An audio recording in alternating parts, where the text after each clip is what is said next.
ketika kita bahas tentang kesabaran, justru hostnya bermasalah. Dengerin sini. Jangan sampai orang salah paham. Dirimu kan selebriti, public figure. Kalau orang tahu kau bermasalah, kasihan Pak Irus. Memang ada apa sih? Biasa Ustadz, tapi karena kayak gitu-gitu tuh aku jadi gak enak. Kayak aku jadi kesannya marah mulu gitu sama istri. Iya. Kenapa Mohon sih, maaf San? ya jamaah yang di rumah. Ini cuma gimmick. Dia kan jago banget acting. Kasihan Pak Irus. Ini acting kan? Iya. Ini acting kan? Iya, tapi nanti datang ini. Nanti kita dikerumuni. Enggak, dia tuh lagi. ke bawah berita. Katanya dia takut gitu loh. Ada suami-suami udah selingkuh, kasar sama istrinya. Itu tapi kan istrinya peran masih kamu sama sebelum aku ada di berkali-kali. sini. Iya sih, dia takut kayak begitu gitu takutnya loh. begitu. Tapi kalau kenyataannya beneran kayak gitu emang gimana sih Ustadz? Dari tadi tuh gue pengen nanya, kenapa sih, kenapa? Nggak, ini kan kita lagi bahas mengenai puncak kesabaran kan. Masalah apa Nah, istri lagi? itu takut kalau misalnya si istri itu udah bersabar, suaminya selingkuh berkali-kali, maafin. Tapi apakah dia menganggap apa yang sudah dilakukan istrinya itu adalah puncak kesabaran dia? Tapi masa dia bisa sabar sih udah berkali-kali disakitin kayak gitu? Itu kurang pinter atau gimana? Baik. Gitu. Bismillahirrahmanirrahim. Tabi guruku Ustaz Maulana, Ustaz Ilman, Mas Soni, serta guru-guru kami yang dimuliakan Allah Subhanahu wa taala. Alhamdulillah wassalatu wassalamu ala Rasulillah. Amma ba'd. Wa 'ashiruhunna bil ma'ruf. Fa in karihtumuhunna fa'asa an takrahu syai'an. فعسى أن تكرهوا شيئا ويجعل الله فيه خيرا كثيرا. Potensi seseorang berbuat keburukan atau potensi seorang pasangan berbuat kesalahan atau berbuat kekhilafan itu jelas ada. Karena pasangan kita adalah seorang manusia. Dan potensi seseorang berlaku sabar juga ada sebagai seorang yang beriman kepada Allah Subhanahu wa taala. Namun di pagi hari yang cerah dan mulia ini kita membahas tentang puncak kesabaran itu sendiri. Apakah di antara puncak kesabaran adalah seorang wanita yang bersabar ketika bersama dengan pasangan yang toksik, ketika bersama dengan suami yang kasar, ketika bersama dengan suami yang kasar secara verbal ataupun secara fisik dia kasarnya, subhanallah. Maka sabarnya di sini adalah bukan diam teraniaya, bukan. Sabar yang dimaksud adalah tidak menyerah, tidak menyerah. Tidak menyerah di sini bukan pasrah dipukulin, pasrah dipojokin, pasrah disakitin, pasrah dianiaya, dicaci maki, bukan. Tapi diamnya di sini adalah ketika dia tidak menyerah dengan caranya. Tidak menyerah untuk mengubah suaminya, baik dengan doanya, baik dengan usahanya. Ketika dia sedang dipukuli, dia usaha untuk melapor kepada siapa yang berwenang supaya dia menyelamatkan nyawanya. Karena pada intinya ajaran Islam mengajarkan kita untuk hifdzun nafas, menjaga nyawa, menjaga diri kita ini, menjaga kehidupan kita ini. Jadi kalau sudah diambang kematian, kalau misal dia terpojokkan sehingga sangat berbahaya bagi hidupnya, wajib seorang istri melapor kepada pihak berwenang yang bisa untuk melindunginya. Baik itu adalah orang-orang terdekatnya, wali nikahnya mungkin, atau mungkin bisa ke pihak yang berwajib untuk mengamankan daripada pasangannya. Berarti kalau dilaporin Ustadz ke polisi berarti nggak sabar dong. Justru itu yang disebut dengan sabar, tidak menyerah. Justru tidak dikatakan bersabar orang yang berpasrah disakiti terus. Justru tidak dikatakan bersabar orang yang ketika dipukuli diam aja. Tidak sabar itu namanya. Berarti dia menyerah dalam keadaan, udah deh gini aja lah, biarlah saya mati di tangan suamiku. Siapa tahu dapat surga gara-gara ini. Oh, tidak begitu. Dapat surga adalah ketika dia tidak menyerah untuk mengubah suaminya. Baik dengan dia menangis di sejadahnya, dia mengangkat tangannya, ataupun dia berusaha merubah dengan cara yang lainnya. Maka tidak menyerahnya seorang pasangan atas pasangannya bukan diam saja ketika disakiti, tapi ketika dia disakiti, dia berusaha mencari cara bagaimana agar suaminya atau pasangannya tidak menyakitinya kembali. Termasuk diantaranya dia bercermin, dia bermuhasabah. Apa ya salahku? Kenapa aku diperlakukan seperti ini? Mungkin memang aku punya kekurangan yang tidak aku rubah, sehingga membuat pasanganku marah sebegitunya. Dianiayalah aku. Maka dia mencari kesalahannya, bermuhasabah. Setelah itu sabarnya adalah berusaha mengubah dirinya. Jadi ketika dia ingin merubah orang lain, maka yang paling dekat untuk dirubah bukan orang lain terlebih dahulu, tapi yang paling dekat untuk dirubah adalah dirinya sendiri. Wallahu taala alam. Ya, aku ngerti. Kalau ada masalah rumah tangga, bisa dibilang sabar itu adalah kalau kita bertindak dengan cara yang benar untuk merubah keadaan menjadi lebih baik gitu ya. Iya dong. Bukan menyerah. Bukan menyerah ya. Apalagi putus asa. Allahu Akbar, bersabar menghadapi suami yang suka ngomong sama pohon. Itu kayaknya dia butuh kesabaran ekstra untuk Udah itu. kesabaran ekstra. Udahlah nggak usah Atau dibahas. mungkin suaminya itu yang suka ngomong sama pohon, mungkin mau masuk ke Bollywood kan? Suami macam apa seperti itu? Sudahlah, tak usah dihiraukan. Aku kasih lihat tayangannya jamaah ya. Masa suami kayak begitu? Aduh. Nih, jamaah ada tayangan nih. Seorang ibu dianiaya, bahkan diusir dari rumah oleh anak sendiri. Kita lihat tayangannya yuk, silakan. Kita yang lihat kok nggak sabar ya. Jangan tanya saya. Enggak deh. Jangan tanya saya. Iya, enggak. Ustaz Ilman aja. Nih, Ustaz Ilman nih yang mau aku tanya.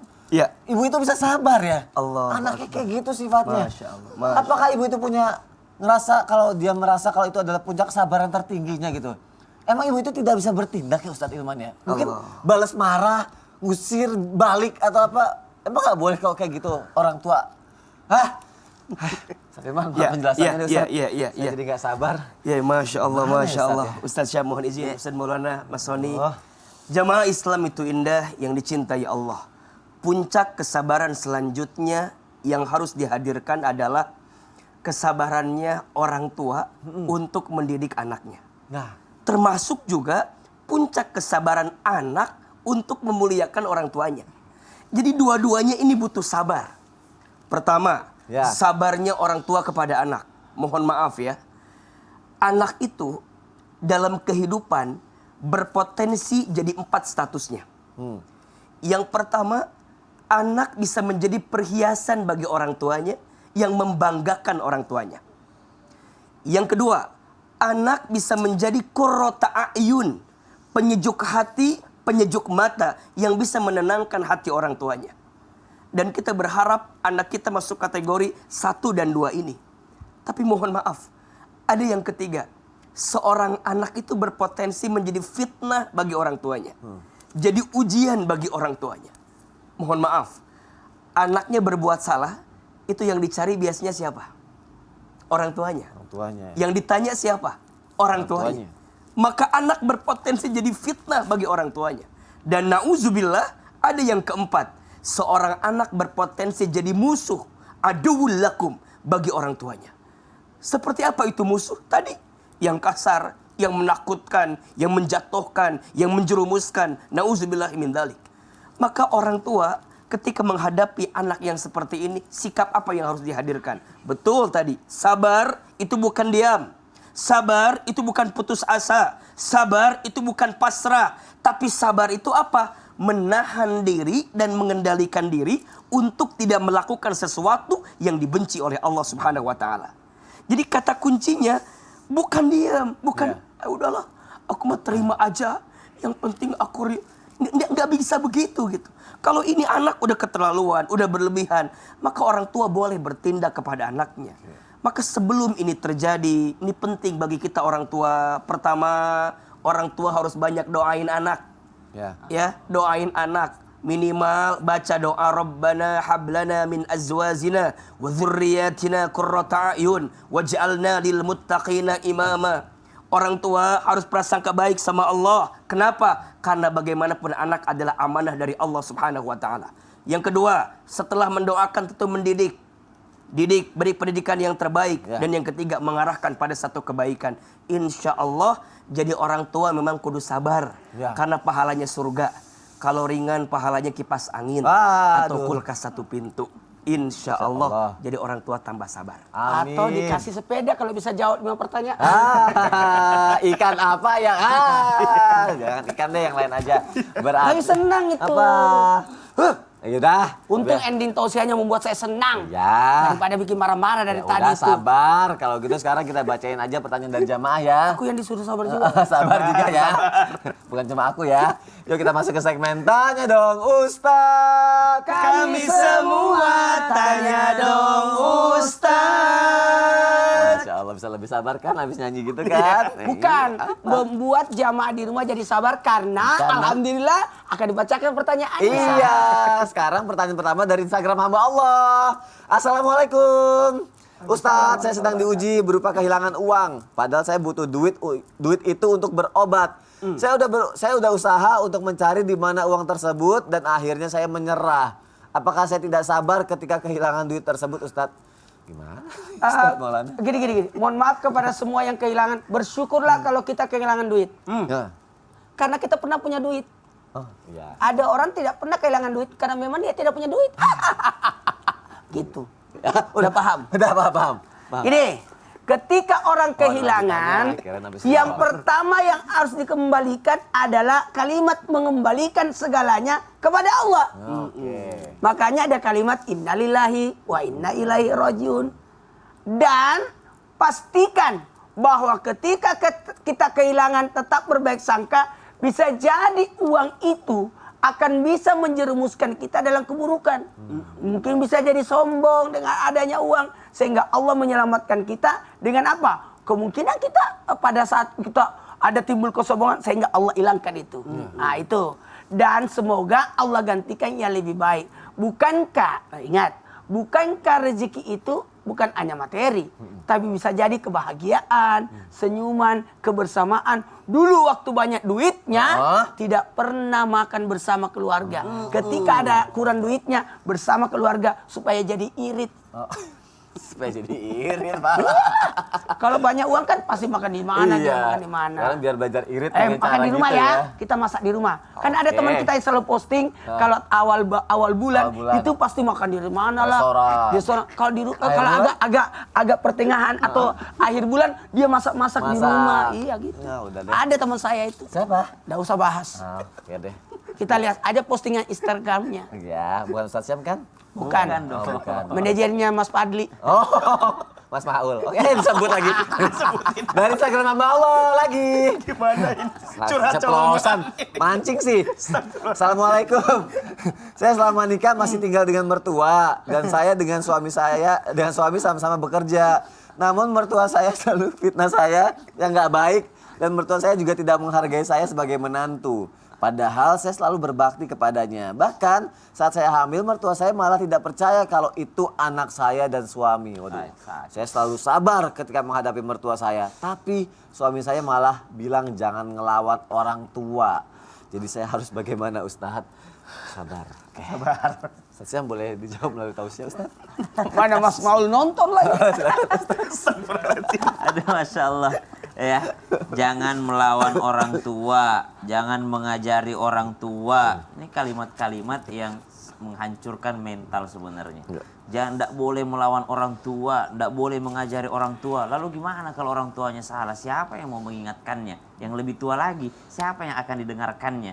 Maka subhanallah, dari sini kita mengambil pelajaran bahwa betul kita tidak akan pernah bisa mengajari orang tua. Kita tidak akan pernah bisa menasehati orang tua karena di mata orang tua kita tetap anaknya yang pernah mecahin gelasnya, kita tetap anaknya yang pernah mecahin piringnya, maka yang berhak untuk menasehati mereka adalah orang yang didengarkan oleh mereka. Termasuk diantaranya rekaman para guru-guru, ya, termasuk diantaranya mungkin kakek nenek yang masih hidup, subhanallah. Maka itu yang pertama, jangan pernah berpikir untuk bisa menasehati orang tua. Jangan pernah berpikir untuk bisa mengajari orang tua. Apalagi kalau orang tuanya jarang ngaji, subhanallah. Pasti tidak mau mendengarkan anaknya, subhanallah. Maka yang pertama, kalau difitnah sama orang tua, difitnah sama mertua, maka yang pertama dilakukan adalah iyain aja dulu. Iyain aja dulu. Kenapa dalam Al-Quran disebutkan, إما يبلغن عندك الكبر أحدهما أو كلاهما فلا تقل لهما أف ولا تنهرهما وقل لهما قولا كريما. Maka kata Al-Quran, kalau engkau berada di sisimu orang tuamu, Al-Quran mengatakan di sisimu, berarti tinggalnya dekat. Ya, kalau semakin dekat semakin banyak gesekan. Maka mohon izin bagi yang bertanya, mudah-mudahan suaminya nonton. Kalau ada rezeki, ayolah kontrak rumah lah. Kalau ada rezeki, keluarlah dari rumah orang tua. Jangan menyiksa istri dengan tinggal bersama dengan orang tua. Jangan juga menyiksa suami dengan memaksa tinggal di rumah orang tua. Subhanallah. Kalau ada rezeki, kalau sudah cukup untuk ngontrak rumah, sewa kosan misalnya, nggak usah punya rumah dulu. Yang jelas keluar rumah dahulu. Kalau Ustadz harus merawat orang tua, ada caranya merawat orang tua. Kalau memang harus merawat orang tua, rawat orang tua. Tapi rasanya kalau orang tua yang masih bisa atau masih sanggup memfitnah menantunya, kayaknya belum bisa dirawat itu. Masih kuat kayaknya itu. Subhanallah. Karena masih kuat fitnah menantunya. Subhanallah. Jadi kalau ada rezeki keluar rumah lah. Karena dalam Al-Quran, inma yabalughanna indak. Kalau bersamamu di sisimu orang tuamu, fala taqul lahuma uf. Jangan pernah engkau berkata berarti potensi berselisih ada, semakin dekat semakin besar. Yang pertama, jangan pernah membantah memang. Fala taqul lahuma uf. Jangan pernah apa sih? Subhanallah. Iyain aja dulu. Wala tanharhuma. Jangan kau semprot mereka. Wa qul lahuma qawlan karima. Ucapkan saja perkataan yang mulia. Maka bentuk sabarnya menantu di tiga ini. Jangan membantahnya, jangan kau ceramahi mereka, jangan kau ucapkan kecuali perkataan yang mulia. Bentuk sabarnya seorang menantu, seorang anak kepada orang tuanya. Kemudian apalagi bentuk sabarnya seorang anak, menantu kepada mertuanya, waqfid lahuma janahal dhulli minar rahmah. Bentuk sabarnya seorang anak kepada orang tuanya, merendahkan di hadapannya, merendahkan diri di hadapan orang tua dengan penuh kasih sayang. Di hadapan mertuanya rendahkan dirinya. Mungkin yang bertanya adalah dari pihak yang benar. Saya tidak pernah berbuat kesalahan, Ustadz. Saya berusaha berbakti kepada mereka. Oke, itu modalmu, itu sayapmu. Tapi kata Al-Quran, di hadapannya rendahkanlah. Jangan kau andalkan kebaikanmu kepada mereka. Rendahkan serendah-rendahnya di hadapan orang tua.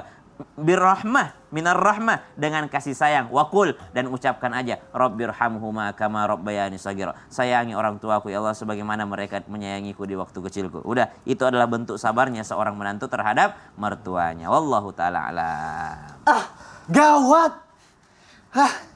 Ustadz sini deh. Ya Allah, Sini. Marah, Ustadz sini. Kenapa? Gawat. Saya disuruh gimmick lagi. Apa? Dan harus di pohon. Aduh, pohon lagi. Pohon ini yang mana lagi. Saya tidak ikutan Ustaz sama Tolong Ustaz Sam, tolong. Tadi saya bertanya kenapa sih dia mau begitu. Nanti Sini. Gimmicknya di pohon. Kita mah nggak mau Kita nggak mau ikutan. Kita mau iklan aja dulu. Setelah yang satu ini tetap diselamitin dah jamaah. Alhamdulillah. Berobat Ini deh, Son. pohon ada apa ini pohon?